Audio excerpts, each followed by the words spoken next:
For those that don't know me yet, I'm Nigel Biswas-Baldwin.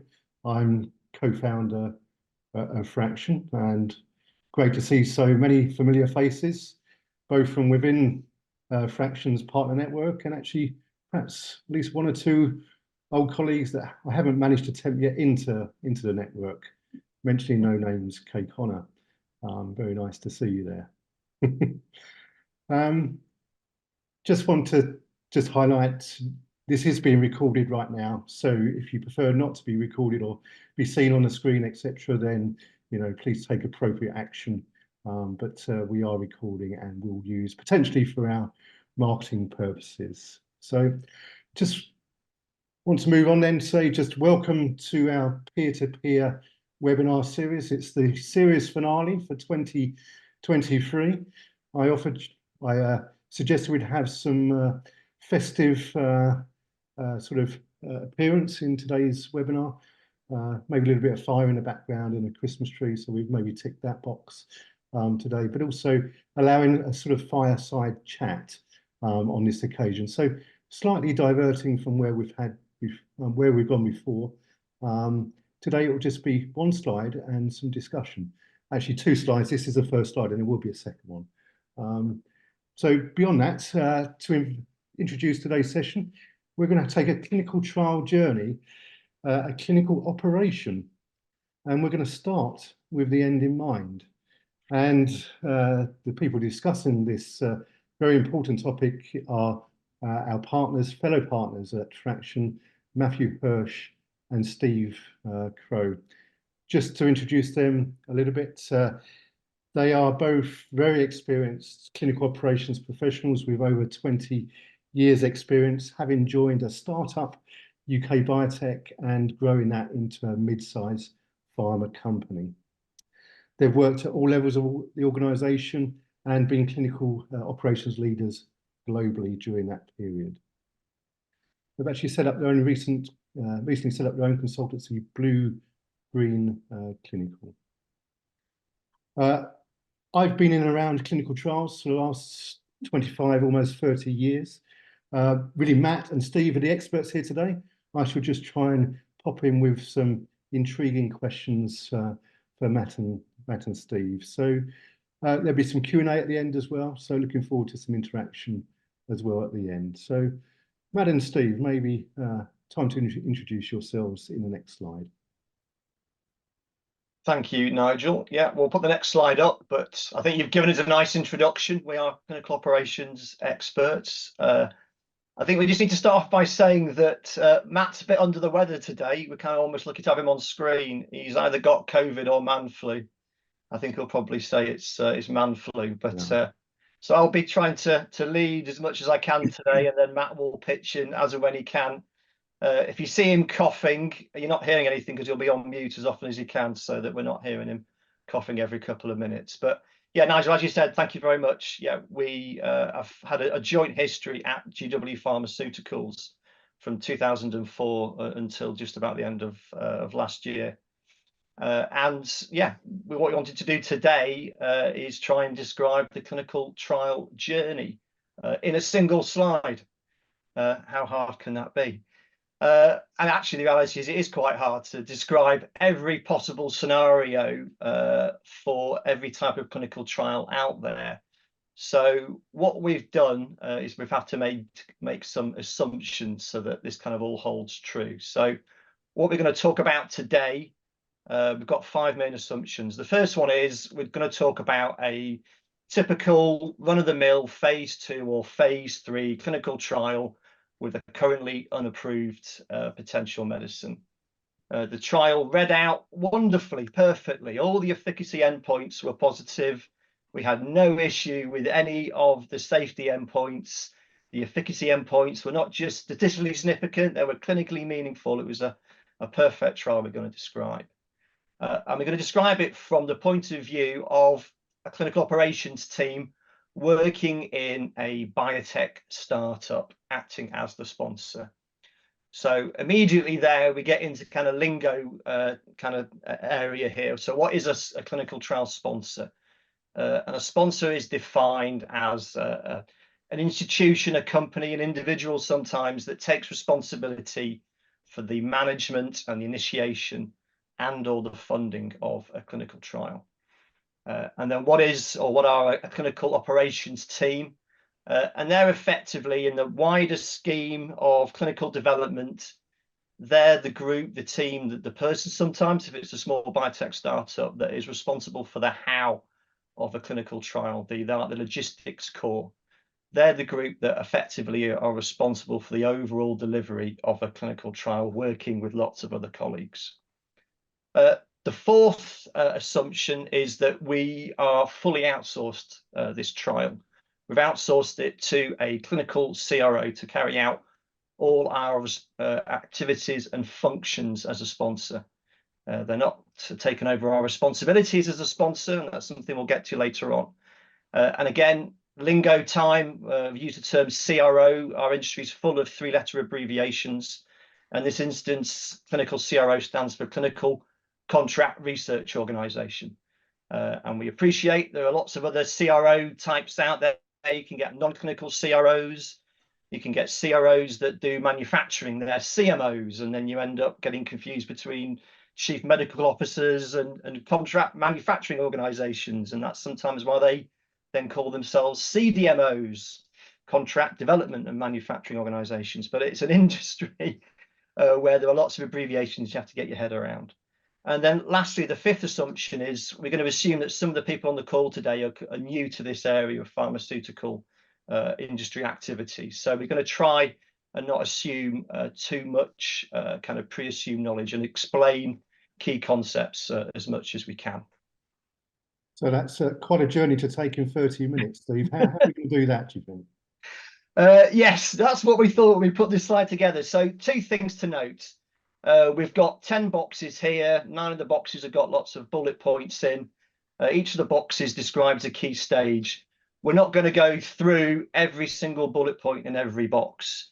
And in addition, the bullet points in each of these boxes are not meant to be comprehensive. They're there to give a snapshot, an idea of some of the key considerations that you need to think about when you go through these 9/10 arbitrary key stages that we've put together.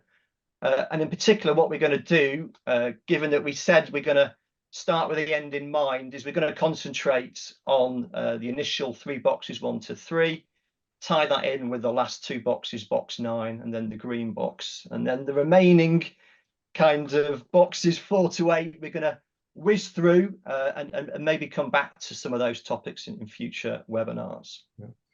So I agree, Steve, the good place to start is the end in this journey. And perhaps we have some discussion of what the end looks like later on. But you also mentioned a clinical operation. What's your thinking there, Steve? Yeah, so it was just an initial key concept we kind of wanted to get across. And it's the idea that details matter in clinical operations. So ideally, your trial should always be, you should always aim to run your trial as a clinical operation in such a way that, you know, with your solid foundations at a start, everything is nice and vanilla. You've got no surprises. You have absolutely no firefighting to do when you run your clinical trial. That is very idealistic, but there's no harm in having that as a vision and an aim. What we do want to say, though, is that that doesn't mean that the expectation is that you run the perfect clinical trial. Perfection is not the aim, we feel, in running clinical trials. Clinical trials are very complex, lots of steps, finite resource, finite time. It's wrong to aim for perfection. What we think people should be doing is setting themselves up to achieve what we call excellence in clinical operations. May I just interact in that I do agree with you, actually. Hi, everybody. My name's Kate.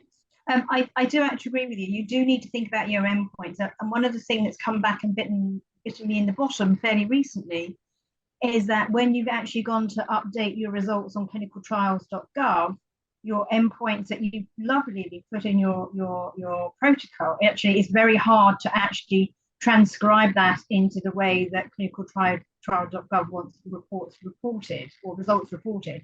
So I think you need to be thinking about that as well, as maybe not right at the start, but definitely as part of your SAP and how you're looking at pulling out the data. You need to think of how that data is going to be reported out, so you can actually put it into a meaningful entry onto clinicaltrials.gov. Yep, yep. I agree, Kay. I would argue that falls into box 8, which is towards the end that we're out there. But yes, absolutely. We'll get to 8, but nice segue into that though, Kay, because we were just going to think a little bit about how box 9 looks, and really what are the drivers of that, Steve, as we begin our journey. But what does the end look like in this lovely green box we have here? Yeah. So what is the end in mind? And the reality is, to be honest to everyone, when we drafted this slide, initially that green box just said regulatory approval.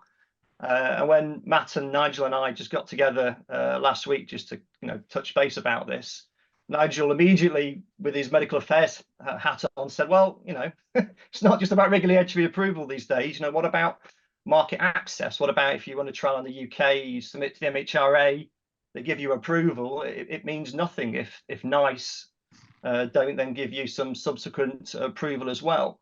And that's absolutely true. And then Matt piped up and said, well, yeah, great, but what if you're a biotech and you've got no interest actually in commercializing the drug, and what you want to do is take a particular asset through a successful phase 1 or onto a successful phase 2 and then out-license your asset? There are actually a number of different ends in mind ultimately. And so we kind of brainstormed a bit, and we thought, well, what if we just wind back one step to box 9, kind of trial inspection, and the idea that ideally you want your trial to be successful so that it achieves one of these statuses in the green box. But if you have a clinical trial, then more often than not, if it's successful, you're going to find that someone's going to come along and either audit or inspect that data. And so we're going to suggest like a surrogate end in mind, which is start the trial thinking that it's going to be successful. And if that's the case, then your trial is going to have an audit or inspection where someone comes along and effectively they look in what's called the trial master file, your record of the trial, to look at your data, look at your systems and records, and make sure that everything is as it should be. And that's quite an interesting principle. It's something, Matt, that I know you came across when you started out in the industry with your mentor, and I think you've used it yourself as well when you've mentored people over the years. Yeah, when I started as a CRA, especially with the scrutiny that GW kind of was on with the products we were looking at, which was cannabis-based medicines, I was always told, would you do what you're doing if an inspector was sitting next to you? Would you be able to justify what you're doing with that inspector?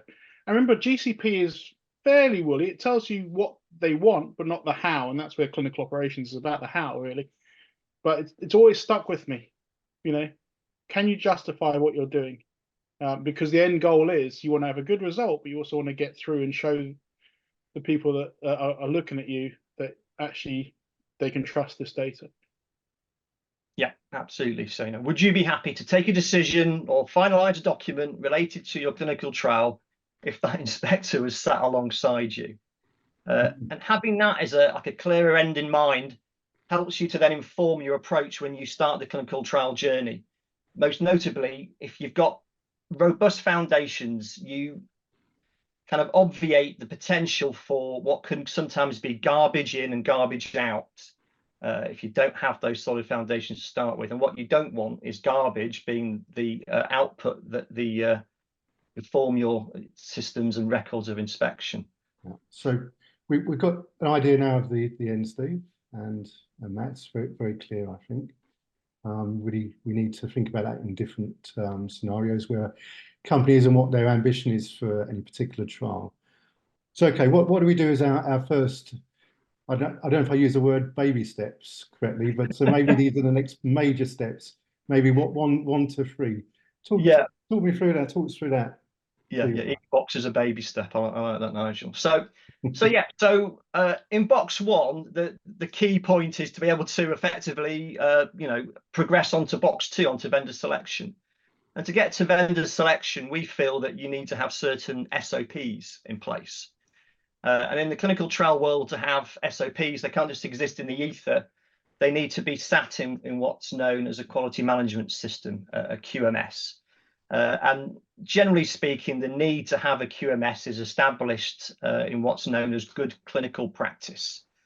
And good clinical practice is an internationally agreed scientific and ethical quality standard that explains and governs how you should conduct a clinical trial.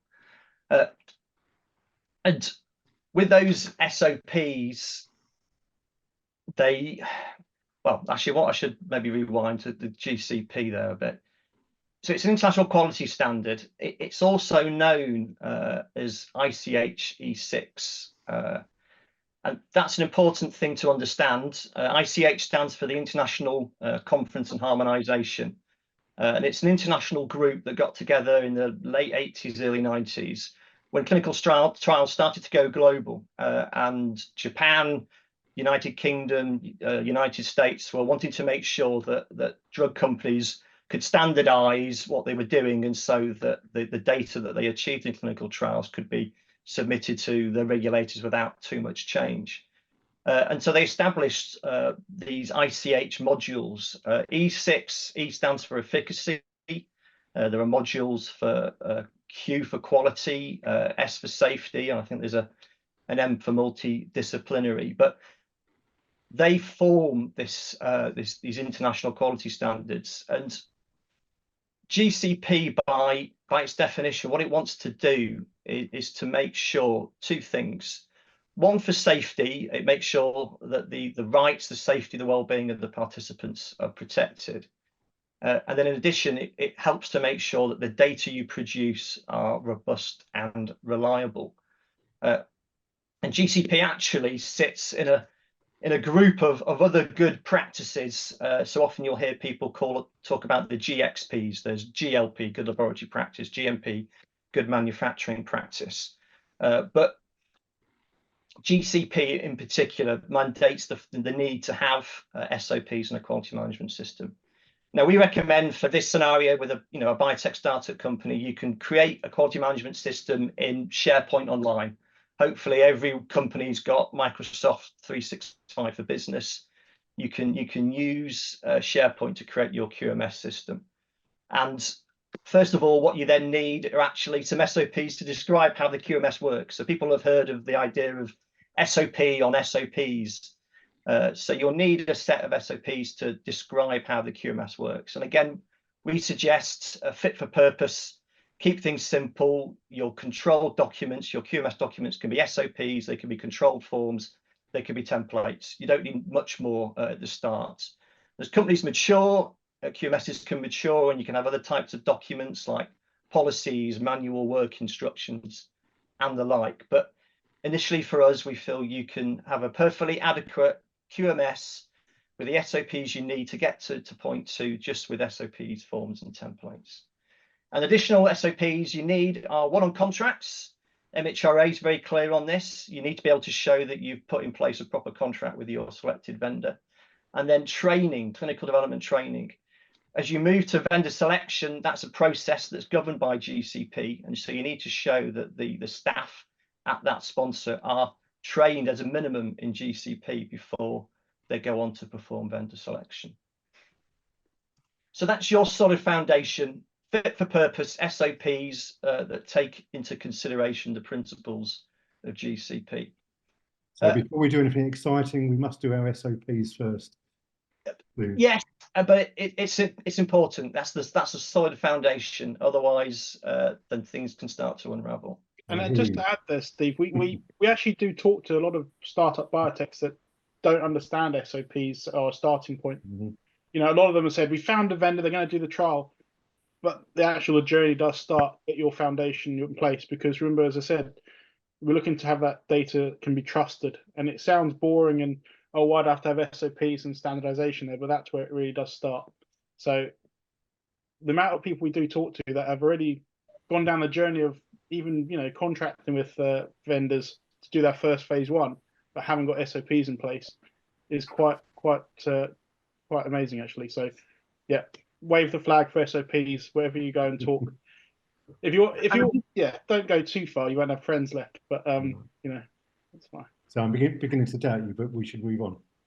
Sorry, can I just, don't know whether you can hear me. Can you hear me okay?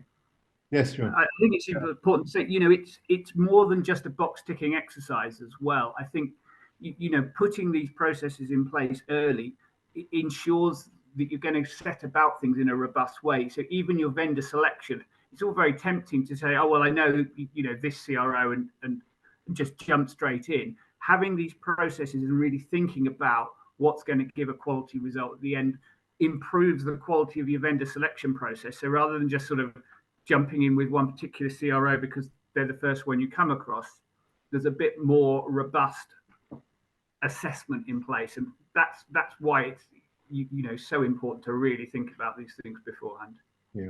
Yeah, I couldn't agree more, Gerard, and it speaks to a principle. We will have to move on, but it speaks to a principle of regulators expect these things not because they want to tick boxes. They're expecting these things because their experience of inspecting many sponsors over the years these are the processes that drive quality outcomes, as you said. So inspectors aren't doing this to justify their own existence and regulators' own existence.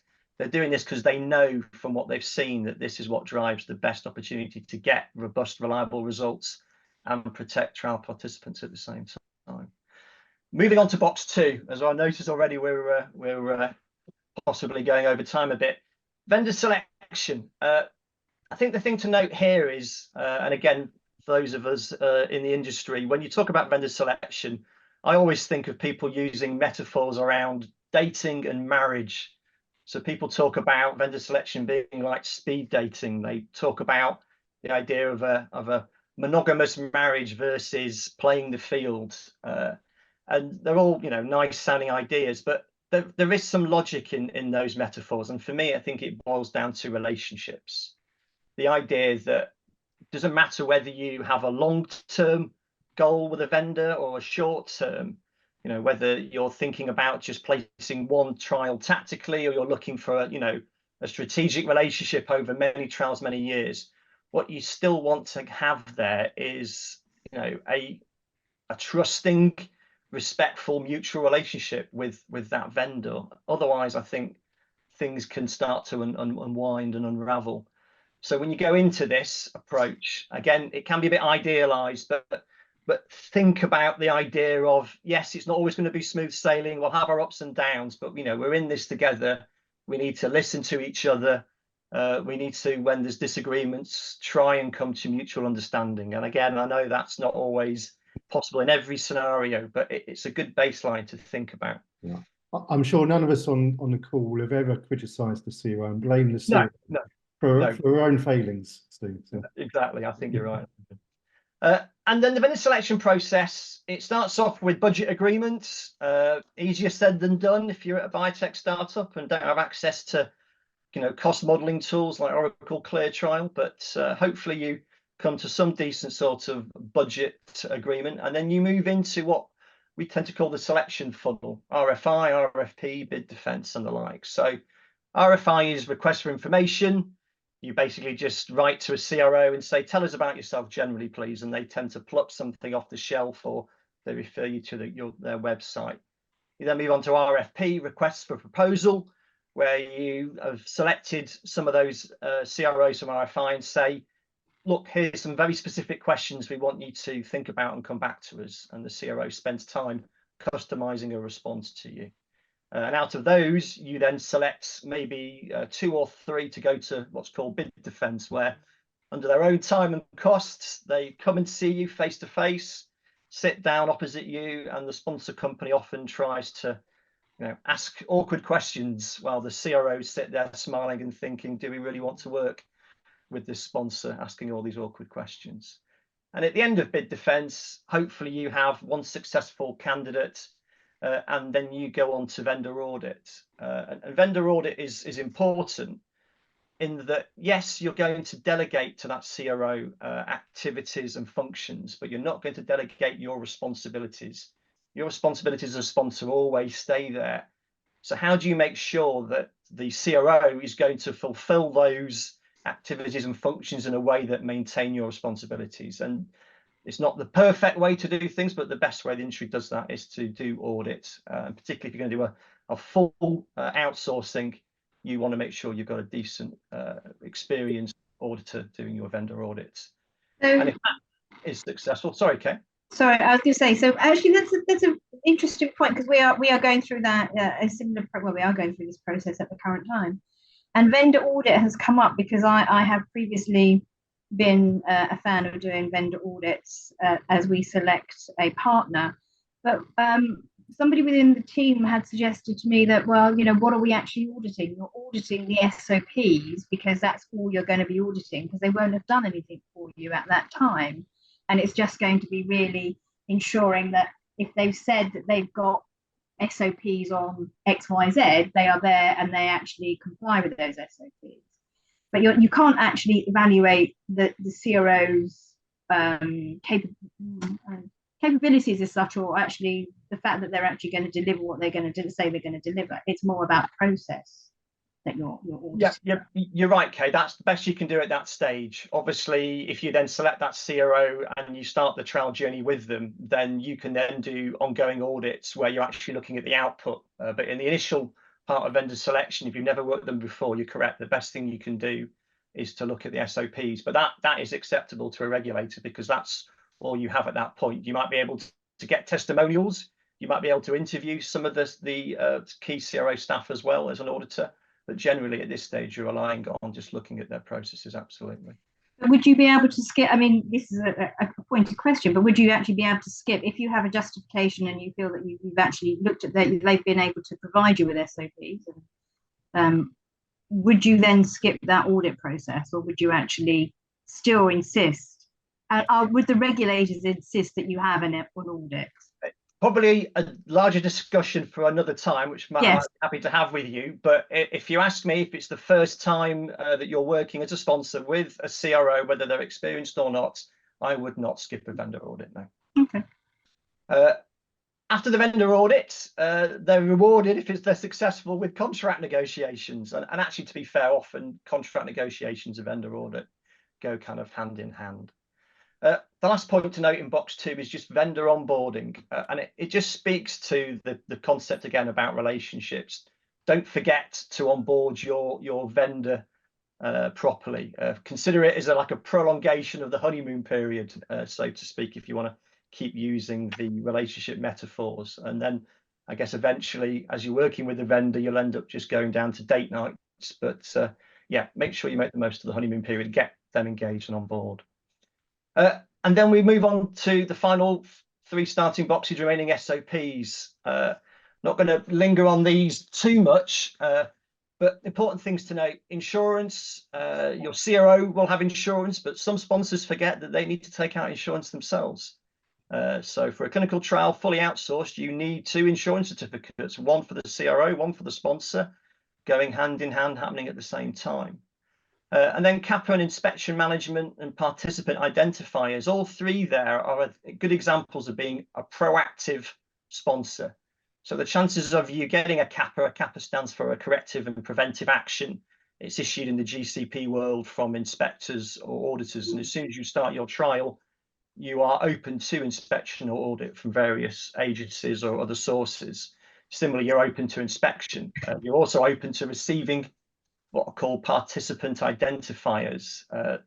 Participant identifiers are pieces of personal information that actually inadvertently identify a particular clinical trial participant. It's like receiving a mixture of their email address and their address or their date of birth and the like.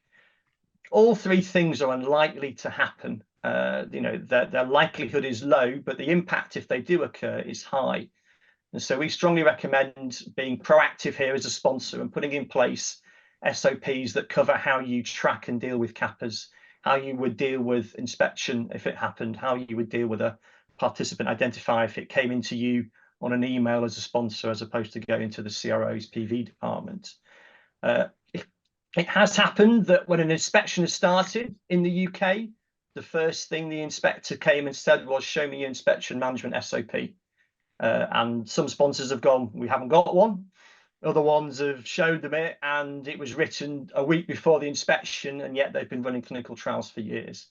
Think about putting your best foot forward, making yourself look as good as you can to an inspector. Give them that warm and fuzzy feeling by being proactive rather than being seen to be reactive, which sadly sometimes does happen. Right, there's the 3 boxes to start.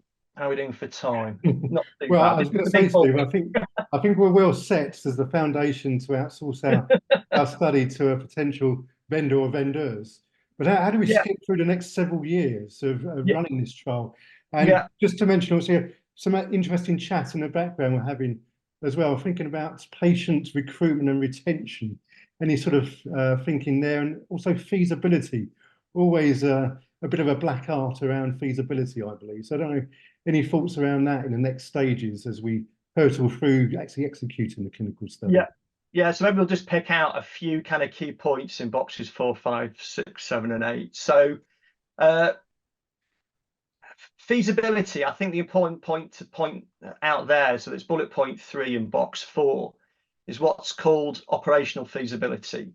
So study feasibility has been, carried out in industry for many years, but operational feasibility is a concept that's come up in one of the other ICH modules. It's called E8, and revision 1 of E8 that came out a year or so ago talks about this idea of operational feasibility. And long story short, your clinical trial scientists, your medics, your special scientists can design a wonderful clinical trial, but its exclusion and inclusion criteria are so tight to get the right homogeneous population, you can't find the trial patients, you can't recruit. And that has happened. Similarly, you can have a schedule of assessments where a patient comes in for visit 1 and all these various things have to be done to them. That can be so long and complicated that it's just not possible for that to be actually conducted at a particular visit. And so you find that site staff don't want to recruit to that trial because it's just not feasible for them to do it. Or patients look at what's being asked of them, and particularly if they're in an orphan indication and they understand what the various things are, they're thinking, I'm not committing to that.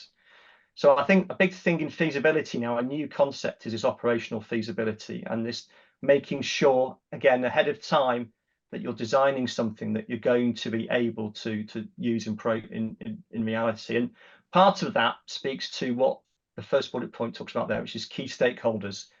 In the past, we were very good at designing stuff in-house, and maybe we reached out to one key opinion leader or 2 into an advisory board, but now we're listening more to the patient, the participant, the patient voice, and also the voice of the research coordinator, the research nurses at the site that are carrying out these activities. Just to add, I saw Paul's and Dan's comments. So yeah, the CRO has a big part to play, of course. And it depends where you are as a company. If you're a brand new startup with limited funds, you're going to have to sometimes rely on the CRO. But there is very good software out there and databases that are available to sponsors to find detailed information. And it is wise, as Gerald has put in the thing, to double check. Sometimes CROs would just want to go to the same countries because it's easier logistically for them. But actually, there's a population sitting in Canada that they haven't recommended, and actually that's what you need to look at. But you can do general checks around clinicaltrials.gov, stuff that's actually free. You can see where those trials have been run and things like that. So there is data out there, and I would highly recommend using it. But my rule with feasibility is halve it and halve it again when you get the figures in. Don't rely on it. That you get burned if you think a site can put in 10 patients a month. I think more 2 or 3. Yeah, we all have different equations on that one. You divide by 10 and then 10. Okay, yeah. You're more trusting that. So sorry, Steve. Sorry, there's a whole discussion here for on patient recruitment and retention. So I think it's the patient voice is really key, and actually utilizing advocacy groups now. A lot of advocacy groups, patient advocacy groups, are really gearing themselves up to support clinical trial in their indications, and they actually have patient advocates and patients advisors that will look at protocols and work with sponsors and CROs to sort of set this stuff up. And the general point about sponsor involvement, I think it's really key if you're going into a new indication as a sponsor to just try and farm it out to a CRO and hoping that the community engages is somewhat optimistic. I think if you really want to be successful in a new indication, you've got to be in there. You've got to be giving the community the why. Why should I participate in your trial? And as a sponsor, you kind of want to be really visible giving the rationale, showing that you're keen to support the group with activities, that are a bit beyond just running the trial. And you own the relationship, Gerard, You own exactly. beyond the trial, because remembering, even if you're going to sell out to another company, you have a reputational relationship that's crucial, which is, if you're going to operate in a rare disease or any disease, you want to actually have a very rich understanding of why the company exists and what it's trying to achieve.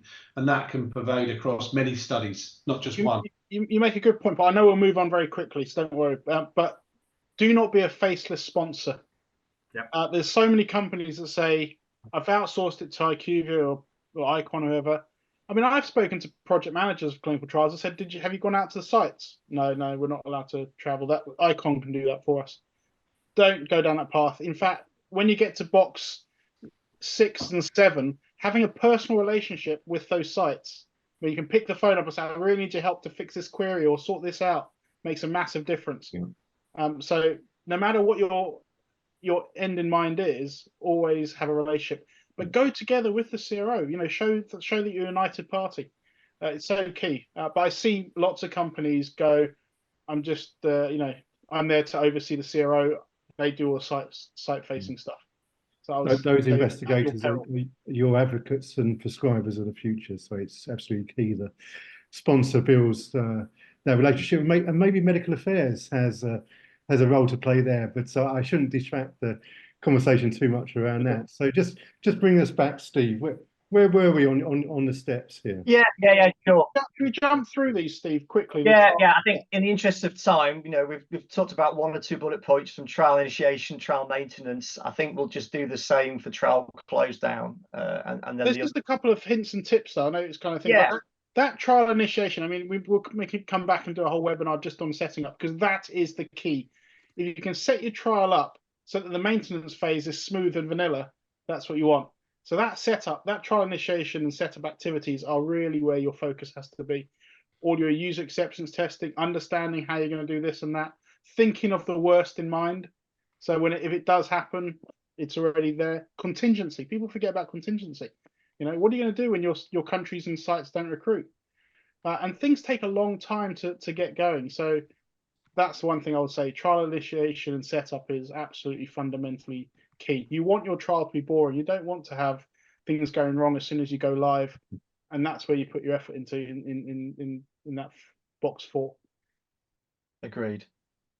Yeah. I think the thing to point out, maybe out of all the bullet points in trial close down, it speaks to what you were just saying, Matt, is lessons learned. It's something that sometimes that a lot of sponsor companies don't carry out. And if you're going to end up running multiple trials, it's quite often the case when you're in trial close down, you want to just move on, get to the end point of actually kind of doing the analysis and reporting out the data. But actually sitting down sometimes and just looking at what went right as well as what went wrong then helps to iterate and improve your next trial initiation as a sponsor. So don't forget to kind of sharpen the saw, so to speak, with a lesson learned activity. And also understand, sorry, Steve, understand how long your study may be and how long it takes to implement things. So even the maintenance phase or closeout phase, you see things going wrong. It could take quite a while to correct that. So definitely during trial maintenance, think about key kind of decision points where you have to act, because it's going to be 6 to 9 months before you have a solution to what you're doing. And so things like that. maybe management investors are not always so well educated as us to really understand. To firstly, understand the end goal, and actually then put good time in at the very beginning to set the foundations for the journey. Any advice there, Steve or Matt? What sort of conversations have you had in the past of trying to manage expectations of those folks to really understand the importance of it? For me, the timelines, you always want more time. That's everything. Everyone wants more time. But I always like looking at the golf analogy. When people talk about timelines, sometimes if you go on Gantt charts, fine. You can say 5 years from now, the date's going to be in on Thursday, the 27th of September. And then our wonderful leadership go, right, Thursday, 27th of September, thanks very much. But this is 5 years out.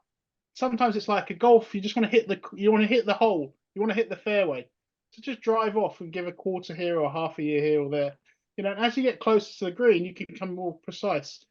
You know, because that's what happens. It's things go wrong in clinical trials. You're dealing with things outside of your company's control, and that's what sometimes I think people forget.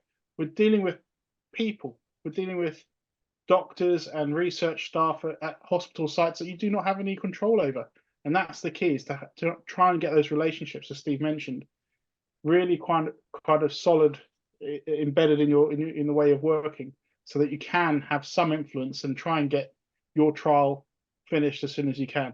And just actually a comment from Bruce, actually, Stephen, Matt, and I'm agreeing with Bruce here, as I always do, of course. But you know, everyone's a salesman here, and you know, you've got to get your protocol to stand out more than other people's. You know, to pull it off the shelf, and to get patients bums on seats into your trial, as compared to the you know, the opposition, if you like. So, do you agree with that? That, you know, we really do need to be out there selling our trial, and any sort of hints and tips to do that?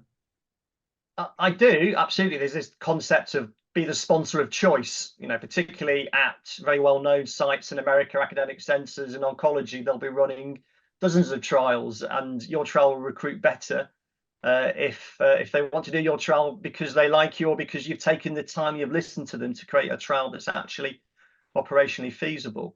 Just to play devil's advocate, if you've got trials, some of which Matt and I were used to, which were pain trials where endpoints are subjective, you've got to be careful. It's often a balance. If your trial if your site staff try too hard to recruit into your trial, saying things like, come on to this trial, it's the best one we've got, and then they make lots of effort to retain you because the trial's a bit difficult, so they're constantly phoning up saying, how are you? You've got a trial patient going, oh, this is fantastic, they really care about me, and you get a placebo response. So I would agree with Bruce, but in certain trial designs with subjective primary endpoints, it is tricky. You trying to get that equipoise from sites and still be the sponsor of choice is a tricky deal. But this comes down again, the trial that trial setup, the training of sites, the training of your teams, that kind of thing. Sorry, Kate. I was also just going to add, I think when you're looking at study protocol design, you need to really think about your long-term endpoints, because I think for smaller biotech companies, the driver is getting data and having data to maybe go back to the market to raise more, to be able to continue onwards. If you have a study that has like a 2.5-year follow-up for survival, that may not actually work in your favor because the market may want to see results before then. Yeah, and also to that point about endpoints, Kay, the amount of times we've seen people add so many endpoints to protocols out of interest. Remember, and there's a lot of, let's be honest, there's a lot of pure scientists and academics that try and get involved in the clinical trials, but then to that point they sometimes go too far. I mean, one of the protocols I saw many years ago had 30+ endpoints, and actually only 2 or 3 were relevant. The rest was just, it would be interesting if we saw this or if we saw that. Yeah. And that's our job in clinical operations, to kind of cut through that and say, come on, let's focus, you know? Yeah, exactly. I agree. I think as well, Kay, what you mentioned speaks to, I mean, what we're talking about here is a single trial in isolation. But what you're quite rightly talking about is sitting down and taking time on an overall clinical development plan, again, thinking with the end in mind. But if companies don't do that, what can come out from this activity here in this clinical trial? And we didn't talk about it for time constraints. In box 4 is the risk log, and the idea of taking a risk-based approach to clinical trials, which is probably one of the biggest changes in how we've run clinical trials in the past half a decade. And even at this isolated one trial within a whole development plan, if you do proper risk analysis, you can identify things such as that then feed up into the overall clinical development program itself.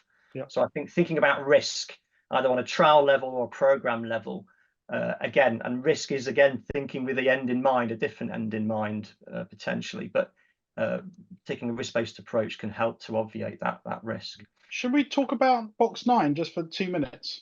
Yes. I think we can, as we said, we can maybe come back and do individual webinars on some of the separate name boxes. I think the final thing to mention in box 9 with inspection and audit is not all regulatory authorities inspect. So, but funnily enough, the main ones do. So in the US, in Europe, UK, Japan, Australia, some of the major regulators, they have inspectors, and they can turn up sometimes almost without notice. But it's, you're unlikely to be running a global clinical trial without one of those regulatory authorities involved. And so the chance of inspection from them is certainly there. I think, again, it speaks to what we talked about before. Think about the chances of having that inspector sitting alongside you. Yeah, and that, I don't know who's ever been involved in a regulatory inspection. We've had the privilege, myself and Steve, of going through 4 MHRA and 1 FDA inspection, and being personally interviewed and being responsible for the preparation of it on the clinical ops side. But actually, it's something you should welcome. We work in the most regulated area, and that comes with inspection, and you want to use that as an opportunity to shine. You want them to come in and say, look at how good we're doing things. And that all goes back to box 1 and 4, etc., etc. So, you want to show that you're doing things properly so you can trust the data. The worst thing possible is to get a study result that you can't trust. Our job in clinical operations is to deliver the clinical trial as robustly as possible so you can trust the result, positive or negative.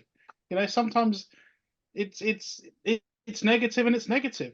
The worst result you can get is it's negative, but maybe it's because we went to the wrong site, or maybe because you asked the wrong question at this endpoint, or maybe we let in too many patients that shouldn't have been eligible because we didn't have the right locks and blocks in place on the systems. So that's our job, is to make sure that everything is robust, and that's where a clinical operation comes into it. It is very detailed. It's very much about sitting down and thinking about the worst case scenarios and how you minimize that to control that data. Clinical trials is a bit of a nirvana state. You want everything to stay perfectly as it is, and that only the effect is due to the drug. It doesn't happen in reality. But if we can try and make it as best as possible, that's what we want. So you trust that robust result. As I said, the worst thing possible is to come out and say, do we have to do the trial again? Because we didn't get, there could have been too many variable factors here. Yeah, very good final thought to think about, I think. Yeah. So I think it's very, very straightforward then, guys. We just follow steps 1 to 9, but really have the end in mind at the very beginning. And there's no utopia, there's no nirvana out there, but we probably will not go too far wrong, and we'll end up with a true result at the end of the study, if that's correct in my thinking. Yeah, that's right. And as Steve said, this is not exhaustive lists. So we haven't told you the how. There's loads of things under these boxes, but what we do is the how. So we'll keep the how to, as a bit of a magic sauce. But that's what it's about. So yeah, hopefully this makes clinical operations a little bit clearer to people, but it is a massive scope. It touches with all the other departments in a pharmaceutical company. But ultimately, we're there to make sure that we have robust data. Yeah. And protect the patients. And protect the patients, of course. All ultimately about that we protect and give new therapies, hopefully, to patients. So on that hopefully positive note, the end of the year, maybe we call time on a fascinating discussion today. I think what we're trying to achieve today, at least, was to again demonstrate the sort of peer-to-peer quality of our partners, and extended beyond our partners globally. We have at our disposal at Phraktion, and really deep experts in whether it be clinical studies, medical affairs, commercial, all the disciplines across biopharma in different parts of the globe. Phraktion can really provide that level of expertise to biopharma and medtech companies. That's really what we're trying to achieve and are achieving at Phraktion, I believe. So with that, thank you, Steve and Matt, for leading discussion today. It's always a lot of work. I know a tremendous amount of effort has gone into the thinking today, and the knowledge you brought from the last 20 years is much appreciated, of course. So thank you for that. Say that's the season finale for 2023. If I can persuade anybody, I'm sure you're very enthused now to drop me a line if you'd like to feature in 2024 series. Just drop me a line, and I'd be delighted to give you a slot for next year. So let's do that. So may I wish you Merry Christmas, Happy New Year. A little bit early perhaps, but if we don't get a chance, my warmest season greetings to everyone.